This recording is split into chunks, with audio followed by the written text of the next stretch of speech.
And I do remember from a personal experience, I remember asking someone one time, and I said, okay, you're a Pentecostal Christian, you're dating this Catholic guy. When you guys get married, what's going to be the mode of prayers together?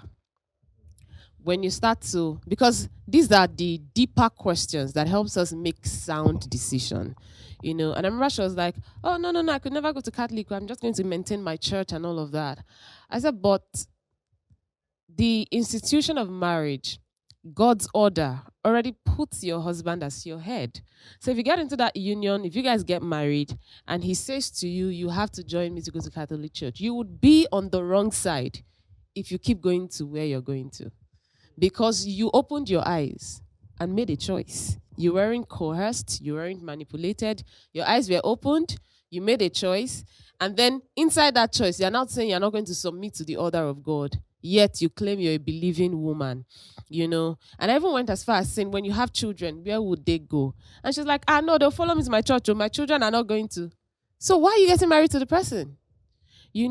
So I think that what happens many times is people are overwhelmed by their emotions. And so instead of making a sound decision based on, and we could learn a thing or two from some of the elite families in the world.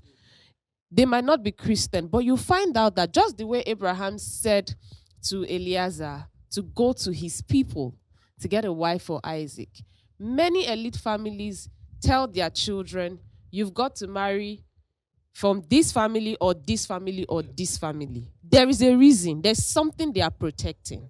For you that is a Christian, it's your faith that you are fighting for. It's your faith that you are protecting. So you can't take yourself into a place that would hinder the growth or the impact of that faith. You must think of the legacy you're leaving behind for the next generation. And that's why when people say they want to marry somebody of the other faith, because maybe he presents himself as someone who doesn't go to the mosque on Fridays, he's just there, he doesn't go to...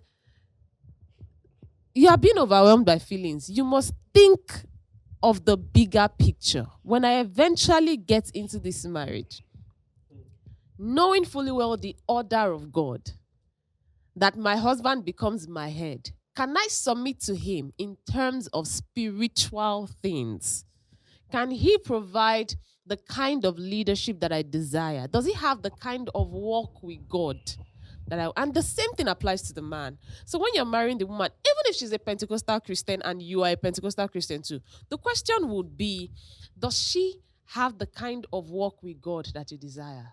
The person may not be there yet. People are like, I'm looking for that fire spirit, Coco sister.